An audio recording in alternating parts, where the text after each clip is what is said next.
यह एक ऐसी दुनिया है जहाँ पैसों की कोई वैल्यू नहीं, यहाँ टाइम ही सब कुछ है। यहाँ अगर आपको कोई चीज खरीदनी है तो आपको उस चीज के बदले अपनी जिंदगी का कुछ टाइम देना पड़ेगा, तब जाकर आप उस चीज को खरीद पाएंगे। लेकिन इस दुनिया में एक अच्छी जिंदगी गुजारने के लिए आपके पास टाइम का होना भी जरूरी है, क्योंकि यहाँ जब किसी इंसान की एज 25 साल तक पहुँच जाती है तो उस इंसान के हाथ पर 1 साल का टाइम स्टार्ट हो जाता है। जिस पल काउंटडाउन 0 हुआ उसी पल वह इंसान खत्म। अमीरों के पास इतना टाइम था कि वह 1000 साल की जिंदगी भी जी सकते थे। अमीरों ने खुद के लिए एक अलग दुनिया बना ली थी जहां वो लोग एक सुकून भरी जिंदगी गुजार रहे थे, लेकिन वहीं दूसरी तरफ गेटो सिटी में रहने वाले गरीब लोग दिन रात मेहनत करके खुद के लिए टाइम कमाते थे, नहीं तो उनकी जिंदगी खत्म हो जाएगी। इन्हीं गरीबों की बस्ती में विल नाम का एक लड़का रहता था जिसकी घड़ी में सिर्फ 23 घंटे ही बचे थे। विल अपनी मॉम के साथ रहता था। अब क्योंकि 25 साल के बाद उम्र रुक जाती है, इसीलिए उसकी माँ 50 साल की होकर भी बहुत जवान दिख रही थी। आज विल की माँ का 50वां जन्मदिन था। विल अपनी मॉम का बर्थडे सेलिब्रेट करने के लिए पिछली रात ओवर टाइम करके एक शैंपेन की बोतल लाया था। यह देखकर विल की मॉम बहुत खुश हो जाती है और वो विल से कहती है कि मैं अपने पोतों को देखना चाहती हूँ, तुम किसी लड़की को डेट क्यों नहीं करते? जिस पर विल जवाब देता है कि इन सब चीजों के लिए टाइम किसके पास है। विल की मॉम ने उससे कहा कि इलेक्ट्रिसिटी बिल और बैंक से लिया हुआ लोन कल की डेट तक मुझे क्लियर करना होगा, नहीं तो हमें फाइन पड़ सकता है। इसीलिए अब मैं जा रही हूँ और कल रात तक सभी बिल्स और बैंक के लोन्स जमा करवा कर वापस आऊंगी। उसने कहा कि मेरे पास सिर्फ 3 दिन का टाइम है। इलेक्ट्रिसिटी बिल और बैंक का लोन चुकाने में मेरे पास लगभग सारा टाइम खर्च हो जाएगा, इसीलिए कल शाम को तुम जरूर बस स्टॉप पर मेरा इंतजार करना, ताकि मेरा सारा टाइम खत्म होने से पहले मैं तुमसे कुछ टाइम ले सकूं। इस पर विल ने कहा ठीक है, मैं टाइम पर पहुंच जाऊंगा। जाने से पहले विल की माँ विल के हाथ को छूकर उसकी बॉडी में 30 मिनट ट्रांसफर करती है ताकि विल अच्छा नाश्ता खरीद कर खा सके। इसके बाद दोनों अपने अपने काम पर निकल गए। रास्ते में विल के पास एक छोटी बच्ची आती है। वो विल को एक कैप्सूल देकर विल से उसका थोड़ा सा टाइम मांगती है। विल मुस्कुराते हुए उस छोटी बच्ची को कैप्सूल में अपनी जिंदगी का 5 मिनट का टाइम दे देता है और वह चली जाती है। यहाँ हमें पता चलता है कि यह लोग अपने टाइम को एक कैप्सूल में स्टोर भी कर सकते हैं, जिससे यह लोग कभी भी यूज और ट्रांसफर कर सकते हैं। इसके बाद विल काम के लिए फैक्ट्री पहुंच जाता है। काम शुरू करने से पहले वह कॉफी लेने जाता है, लेकिन वहां वह देखता है कि हर एक चीज का दाम डबल हो गया है। जहां पहले कॉफी 2 मिनट की मिलती थी, अब उसका प्राइस डबल होकर 4 मिनट हो चुका है। यहाँ पर कभी भी किसी चीज का भी दाम बढ़ा दिया जाता है बिना किसी अनाउंसमेंट के। ये बात विल को बहुत बुरी लगती है। मजबूरी में विल ने भी कॉफी के लिए अपनी जिंदगी के 4 मिनट पे किए और काम पर लग गया। दिन भर के काम के बाद रात के वक्त विल अपने दोस्त के साथ एक बार में जाता है। विल का दोस्त एक नंबर का शराबी था। वह हर वक्त शराब के नशे में टली रहता। विल का दोस्त विल को इशारे में बताता है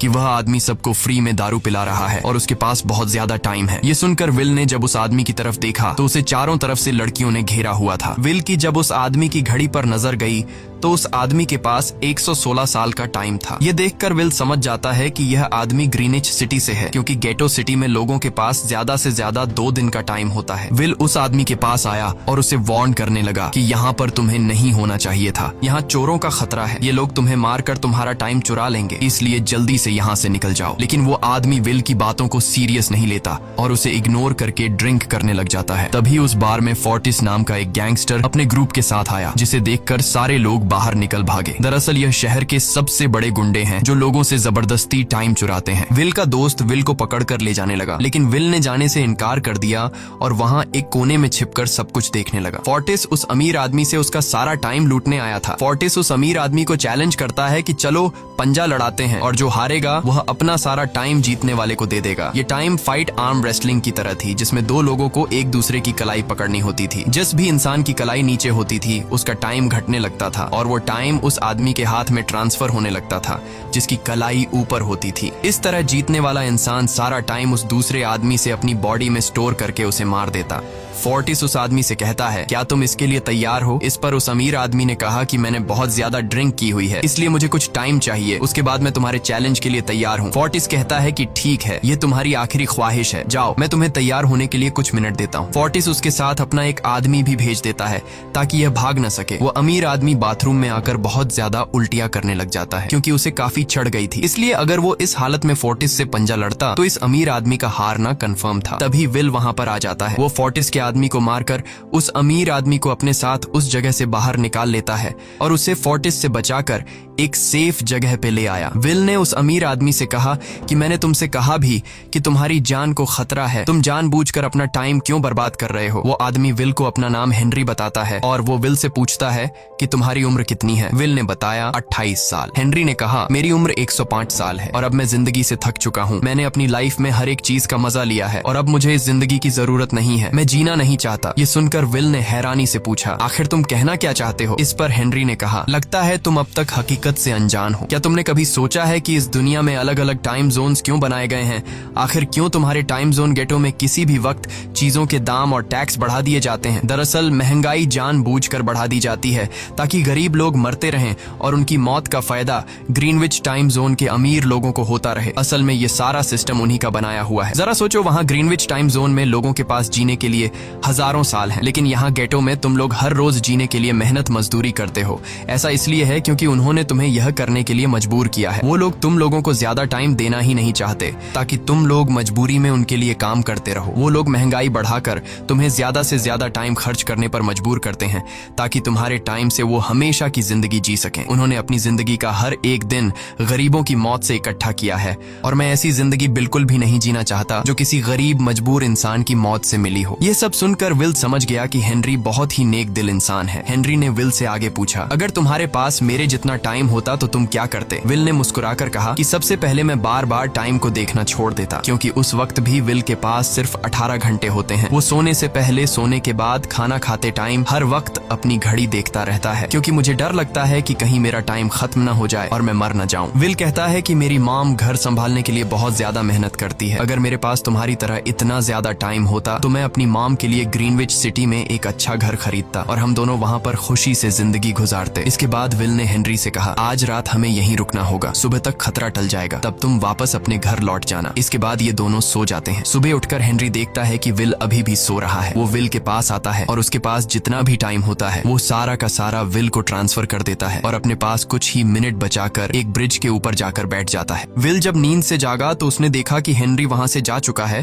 तभी हमेशा की तरह नींद से जागने के बाद विल ने अपनी घड़ी में नजर डाली। विल की घड़ी में 116 साल ऐड हो चुके थे। यह देखकर उसकी आंखें खुली की खुली रह गईं। उसे लगा कि वो अभी भी नींद में है और सपना देख रहा है। इसी दौरान विल की नजर विंडो पर पड़ी जिस पर लिखा था मेरा टाइम बर्बाद मत करना। वो समझ जाता है कि हेनरी ने मुझे अपना सारा समय दे दिया है। तभी विल ने हेनरी को दूर एक ब्रिज के किनारे पर बैठे देखा। विल जल्दी से हेनरी की तरफ भागा, लेकिन अब बहुत देर हो चुकी थी क्योंकि हेनरी के पास अब बस कुछ ही सेकंड्स बचे थे और थोड़ी देर बाद वो एक झटके से मरकर ब्रिज से नीचे पानी में गिर गया। विल को हेनरी की मौत का बहुत ज्यादा दुख होता है। अब विल के पास 116 साल की जिंदगी थी और वो समझ जाता है कि अगर मैं यहाँ पर रहा तो लोग समझेंगे कि हेनरी को इसी ने मारा है। विल जल्दी से अपने दोस्त के पास जाता है। विल का दोस्त विल के हाथ में इतना सारा टाइम देखकर शॉक रह जाता है, जिसके बाद विल ने अपने दोस्त को दोस्ती की खातिर 10 साल का टाइम दिया। ये देखकर विल का दोस्त उसका दिल से शुक्रिया अदा करता है। विल कहता है कि यहाँ रहना मेरे लिए अब ठीक नहीं, क्योंकि इतने ज्यादा टाइम को देखते हुए मेरा टाइम छीनने के लिए कोई भी मुझे मार सकता है। अब मैं अपनी माँ के लिए ग्रीनविच सिटी में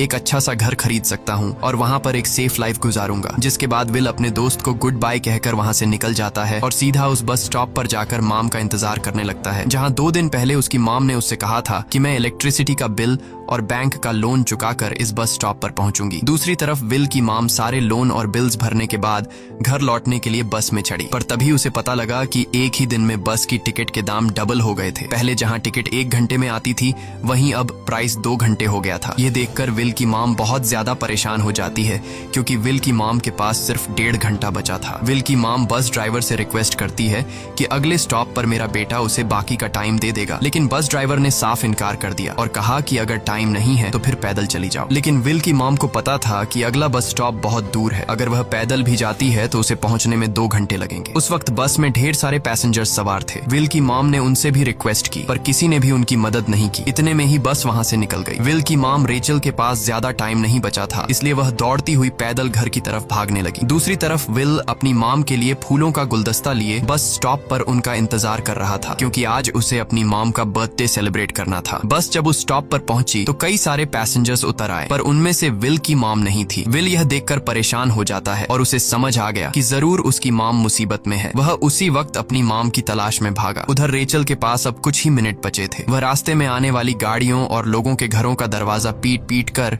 उनसे थोड़ा समय उधार मांग रही थी, लेकिन कोई भी उसकी मदद करने को तैयार नहीं था। इधर विल जब कुछ दूर गया तो उसे उसकी मॉम दौड़ती हुई नजर आ गई। अपनी मॉम को भागते हुए देख विल समझ गया कि उनके पास ज्यादा टाइम नहीं है। वह अपना हाथ आगे करके तेजी से उनकी तरफ दौड़ने लगा। उधर रेचल के पास अब सिर्फ 10 सेकंड्स ही रह गए थे। वह भी पूरी तेजी से विल की ओर भाग रही थी, लेकिन जैसे ही रेचल अपने बेटे विल के पास पहुंची, उसका टाइम खत्म हो जाता है और वह मर जाती है। यह देखकर विल को बहुत दुख होता है, क्योंकि उसने अपनी मॉम के लिए क्या कुछ नहीं सोचा था। वह चीख चीख कर रोने लगा। अगली सुबह तक हेनरी की डेड बॉडी टाइम कीपर्स को मिल चुकी थी। ये टाइम कीपर्स वहां पर इन्वेस्टिगेशन करते हैं। आज की दुनिया में टाइम कीपर्स होते थे जो पुलिस की तरह थे। इन टाइम कीपर्स का काम भी क्राइम को रोकना होता है। टाइम कीपर्स के ऑफिसर रेमंड ने उस जगह में अच्छी तरह से जांच की, लेकिन उसे कोई भी क्लू नहीं मिला। तभी रेमंड की नजर उस ब्रिज के पास लगे सीसीटीवी कैमरा की तरफ गई। वह सीसीटीवी फुटेज चेक करने सीसीटीवी रूम के लिए निकल पड़ा। दूसरी तरफ विल समझ चुका था कि उसकी मॉम की मौत के लिए ग्रीनिच में रहने वाले अमीर लोग ही जिम्मेदार हैं,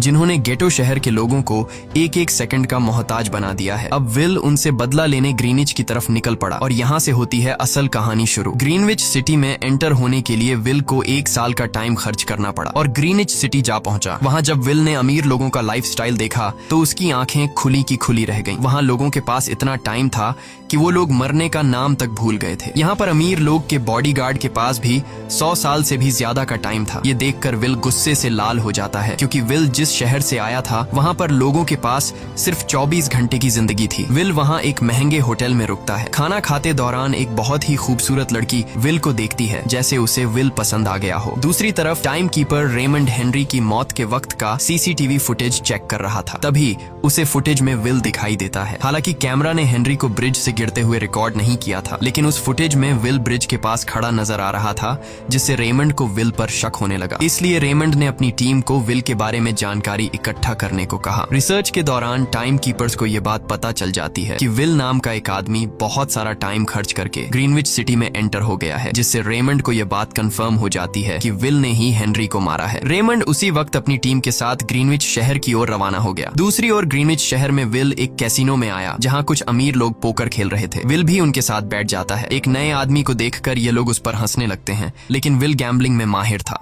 आज उसके लिए अमीरों से पैसे निकालने का सबसे अच्छा मौका था। विल ने फिलिप नाम के एक रईस आदमी के साथ पोकर की बाजी खेली। फिलिप यहाँ का सबसे रईस इंसान है। उसके पास खुद का एक टाइम बैंक है जो लोगों को लोन पर टाइम देता है। फिलिप के साथ उसकी डॉटर भी बैठी होती है। यह वही लड़की है जो कुछ देर पहले विल को गौर से देख रही थी। गेम जब शुरू हो जाती है तब विल अपनी लाइफ का सारा टाइम दांव पर लगा देता है और अपनी माइंड के बदौलत वो फिलिप से 1100 साल जीत जाता है। यह देखकर फिलिप की बेटी सिल्विया विल से काफी ज्यादा इम्प्रेस हो जाती है। उसने विल को कल रात अपने घर पार्टी पर इनवाइट किया। फिर अगली शाम विल एक नई नवेली कार खरीद कर फिलिप की पार्टी में जा पहुंचा। वहीं पार्टी के दौरान विल और सिल्विया डांस करने लगते हैं और सिल्विया मन ही मन विल को दिल दे बैठी। वो अपनी दिल की बात विल से करने ही वाली थी कि तभी टाइम कीपर रेमंड अपनी टीम के साथ वहां पहुंचता है और विल को पकड़ लेते हैं। विल को खूनी समझकर सिल्विया भी उससे नाराज हो गई। रेमंड ने सबसे पहले विल का सारा टाइम उससे छीन कर सिर्फ 2 घंटे दिए। उसके बाद वो विल को हेनरी के खून के इल्जाम में गिरफ्तार करने लगा। रेमंड विल से पूछता है कि तुमने हेनरी को क्यों मारा। विल उसे कहता है कि मैंने उसे मारा नहीं था,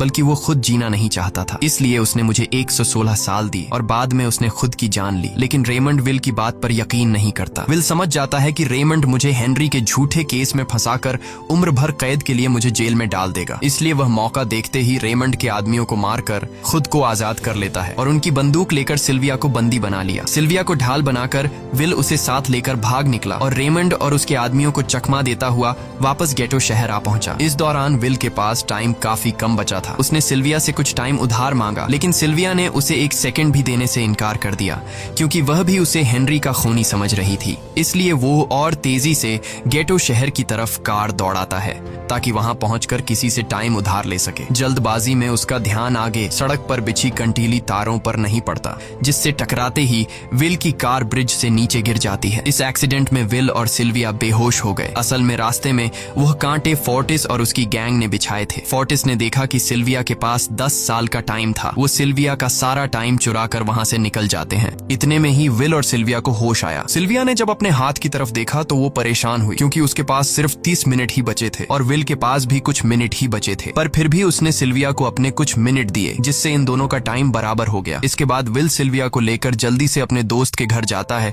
जिसे उसने 10 साल दिए थे। जब उसके दोस्त की वाइफ ने दरवाजा खोला और उसने विल को देखा तो उसने विल से नाराजगी जताते हुए कहा, तुम्हारे दिए हुए 10 साल ने मेरे हस्बैंड की जान ले ली। उसने सारा टाइम शराब में उड़ा दिया जिससे उसकी मौत हुई। ये सुनकर विल मायूस हो गया, लेकिन अब इन दोनों के पास भी ज्यादा टाइम नहीं था। अगर यह दोनों जल्दी से कुछ नहीं करते तो इनकी भी मौत पक्की थी। तभी विल ने सिल्विया के कानों में ईयरिंग देखी जो हीरे की थी। उसे बेचकर विल और सिल्विया को 2 दिन का टाइम मिल गया। इसके बाद विल सिल्विया को लेकर फोन बूथ पर आया। उसने सिल्विया के पिता फिलिप को कॉल किया और बताया कि उसकी बेटी अब तक सही सलामत है। उस वक्त रेमंड भी फिलिप के पास ही मौजूद था और विल को भी पता था कि रेमंड भी वहाँ मौजूद है। विल ने सिल्विया को छोड़ने के बदले 10,000 साल का टाइम मांगा और वो 10,000 साल टाइम बैंक के जरिए गरीब लोगों में बांटने को कहा और कल सुबह तक का टाइम दिया। हालांकि फिलिप के लिए यह रकम कुछ भी नहीं थी, पर फिलिप किसी भी कीमत पर गरीबों को टाइम नहीं देना चाहता था। इधर विल सिल्विया को अपने घर ले आया जहां पर दोनों सुबह होने का इंतजार कर रहे थे। इसी दौरान सिल्विया ने विल से पूछा कि उसकी फैमिली कहाँ है। इस पर विल ने बताया कि पिछली रात ही टाइम न होने की वजह से मेरी माँ की डेथ हुई। ये सुनकर सिल्विया को बहुत बुरा लगता है और उसे एहसास होता है कि यहाँ गरीब लोग हर पल मौत के डर में जीते हैं। उन्हें एक दिन का टाइम कमाने में कितनी मेहनत करनी पड़ती है। अगली सुबह बैंक खुलते ही विल और सिल्विया खिड़की से बैंक पर नजर रखने लगे, लेकिन बैंक ने गरीबों में टाइम नहीं बांटा। सिल्विया यह देखकर बहुत मायूस हो गई कि टाइम के आगे उसके पिता के लिए अपनी बेटी की भी कोई कीमत नहीं थी। अब सिल्विया को समझ आ गया कि उसके पिता सिर्फ बिजनेसमैन नहीं है, बल्कि वो इस सिस्टम के हेड हैं। वो गरीब लोगों की मौत से अपनी जिंदगी के साल जमा करते हैं। सिल्विया को यूं मायूस देखकर विल ने उसे वापस घर भेजने का फैसला किया। वो उसे फोन बूथ पे ले आया और अपने पिता को कॉल करके अपने लिए मदद बुलाने को कहा। इस दौरान विल सिल्विया को वेपन भी दे देता है ताकि वो खुद की हिफाजत कर सके। इधर सिल्विया फोन पर अपने पिता से बात कर रही थी कि तभी टाइम कीपर रेमंड चुपके से वहां आ पहुंचा और विल पर गन तान दी। रेमंड विल पर गोली चलाने ही वाला था कि तभी सिल्विया ने रेमंड को देख लिया और घबराहट में रेमंड पर गोली चला दी। ये देख विल घबरा कर रेमंड के पास आया। हालांकि वो गोली रेमंड के हाथ को छू कर निकल गई थी। रेमंड के हाथ से बहुत खून निकल रहा था। विल ने रेमंड की घड़ी देखी। रेमंड के पास सिर्फ 2 घंटे बचे थे। दरअसल टाइम कीपर्स को भी सैलरी के तौर पर हर रोज 1 दिन का ही टाइम मिलता था। विल समझ गया कि जब तक रेमंड के पास उसके टीम वाले पहुंचेंगे तब तक रेमंड का ज्यादा खून बहने की वजह से उसकी मौत हो गई होगी। इसलिए विल रेमंड को 2 घंटे का टाइम देते हुए रेमंड की कार को लेकर वहां से निकल गया। रेमंड को गोली मारकर अब सिल्विया भी क्राइम लिस्ट में आ चुकी थी। हालांकि विल ने सिल्विया से कहा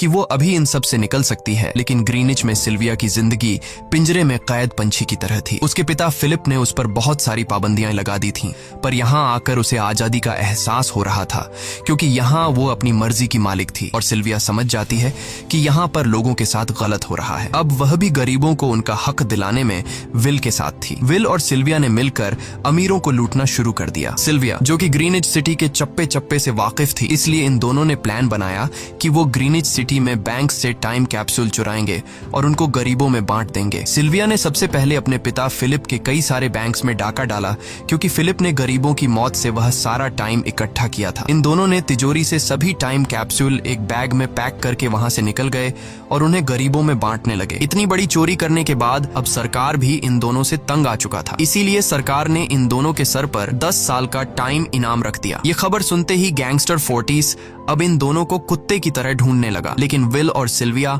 हर रोज अपना ठिकाना बदलते रहते थे जिससे वो किसी के हाथ नहीं आते थे। यह दोनों एक होटल में छुपे हुए थे। इनके पास टाइम की कमी तो थी नहीं, इसलिए उन्होंने पूरे होटल को ही बुक कर लिया था। फोर्टिस इन दोनों की तलाश में उस होटल के बाहर आ पहुंचा। वहां उसने कुछ लोगों को पकड़कर उनसे विल और सिल्विया के बारे में पूछने लगा, लेकिन उन लोगों पर विल और सिल्विया के बहुत एहसानात थे, इसलिए ये लोग मरने के लिए तो तैयार थे, पर विल और सिल्विया का ठिकाना बताने के लिए तैयार नहीं थे। लेकिन जब फोर्टिस ने उन लोगों पर बहुत ज्यादा जोर जबरदस्ती की तो उनमें से एक बंदा मौत के डर से फोर्टिस को उस होटल के बारे में बता देता है जहां विल और सिल्विया छुपे हुए थे, जिसके बाद फोर्टिस फौरन अपनी गैंग के साथ वहां पर पहुंच जाता है और इन दोनों को पकड़ लेता है। अब विल और सिल्विया का उनसे बच पाना नामुमकिन था। फोर्टिस ने विल को एक टेबल पर बैठा दिया और उसे टाइम फाइट के लिए चैलेंज किया। विल समझ गया कि अगर मैंने चैलेंज से इनकार किया तो फोर्टिस के गैंग वाले लोग मुझे मार देंगे, इसलिए क्यों ना आज इसके साथ पंजा आजमाया जाए। फोर्टिस और विल ने एक दूसरे की कलाई पकड़ ली और मौत का खेल शुरू हुआ। फोर्टिस माहिर खिलाड़ी था। उसने शुरुआत में ही विल का हाथ नीचे कर दिया, जिससे विल का टाइम तेजी से फोर्टिस में ट्रांसफर होने लगा। लेकिन विल बिल्कुल जोर ही नहीं लगा रहा था, जैसे कि वो जानबूझकर हार रहा हो। पर जैसे ही विल के पास अपनी लाइफ के 3 से 4 सेकंड बचे, तभी विल ने अपनी पावर दिखाई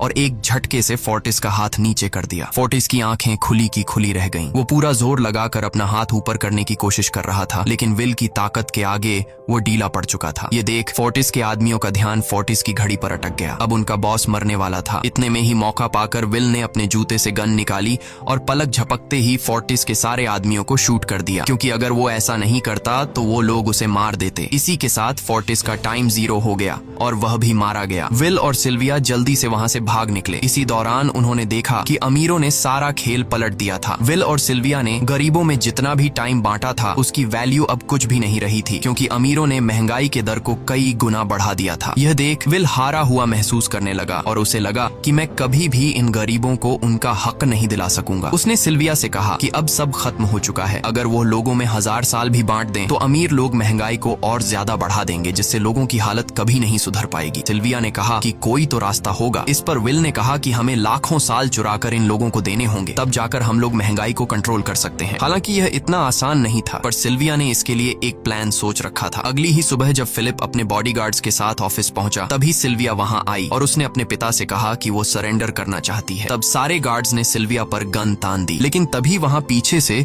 गार्ड के बेस में छिपा विल वहां आ पहुंचा। उसने फिलिप के सर पर गन रखी और उसके जरिए लॉकर का दरवाजा खुलवाया। विल और सिल्विया ने फिलिप के लॉकर से एक टाइम कैप्सूल चुरा लिया, जिसमें 10 लाख साल का टाइम मौजूद था। इस टाइम कैप्सूल का एक साल गरीबों की ही मौत से आया था। विल और सिल्विया वह टाइम कैप्सूल लेकर भाग जाते हैं। इधर रेमंड को जब यह बात पता चली तो वह फौरन विल और सिल्विया के पीछे लग गया। जब रेमंड ने अपने हाथ पर घड़ी को देखा तो उसके पास 1 घंटे से भी कम टाइम बचा हुआ था। वह हेडक्वार्टर कॉल करके कहता है कि मुझे मेरी सैलरी कैप्सूल में भेज दो, मेरे पास टाइम कम है। लेकिन इससे पहले कि वह अपनी बॉडी में कैप्सूल से टाइम ट्रांसफर कर पाता, उसे विल की कार दिख जाती है और वह कैप्सूल से अपनी बॉडी में बिना टाइम ट्रांसफर किए उनके पीछे लग जाता है, क्योंकि अगर वो 10 लाख साल गरीबों को मिल जाते तो गेटो टाइम जोन का हर एक इंसान अमर हो जाता और अमीरों का बनाया पूरा सिस्टम तहस नहस हो जाता। रेमंड ने विल और सिल्विया को पकड़ने के लिए अपनी पूरी जी जान लगा दी, लेकिन वो उन्हें रोक नहीं पाया। विल और सिल्विया रेमंड को चकमा देकर गेटो शहर आ गए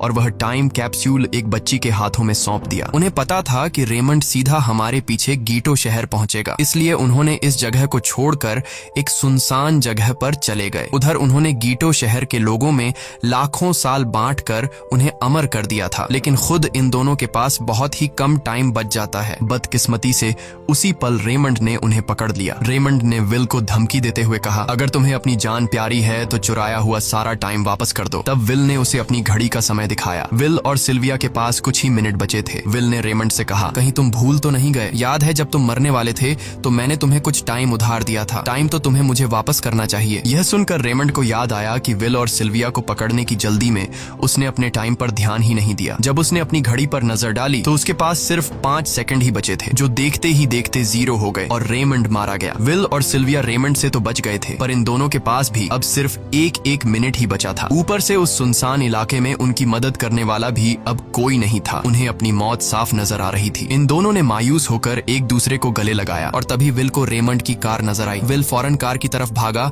और वहां पहुंचकर उसने रेमंड की सैलरी का टाइम अपनी घड़ी में ट्रांसफर कर दिया। इसके बाद वह सिल्विया को भी टाइम देने उसकी ओर भागने लगा। सिल्विया भी तेजी से विल की ओर दौड़ रही थी। सिल्विया के पास कुछ ही सेकंड्स बचे हुए थे। यह बिल्कुल उसी तरह का पल था जिस तरह से विल ने अपनी मॉम को खोया था। विल ने अपनी मॉम को तो खो दिया था, पर सिल्विया को नहीं खोना चाहता था। विल सिल्विया के बिल्कुल करीब ही था, पर तभी सिल्विया विल की बाहों में गिर पड़ी। लकीली विल ने सही वक्त पर सिल्विया का हाथ थाम लिया था, जिससे उसकी जान बच गई। विल और सिल्विया की बदौलत अब डेटन शहर के सारे लोग अमर हो चुके थे। अब उन्हें 1-1 घंटे कमाने के लिए फैक्ट्रीज में काम करने की जरूरत नहीं थी। वह सभी अपने सपनों को पूरा करने ग्रीनिच शहर की ओर निकल पड़े, जिससे अमीरों का बनाया सारा सिस्टम फेल हो गया। वहीं इसी के साथ यह कहानी खत्म हो जाती है। अगर आपको वीडियो अच्छी लगी हो तो हमारे चैनल को सब्सक्राइब और वीडियो को लाइक जरूर कीजिएगा।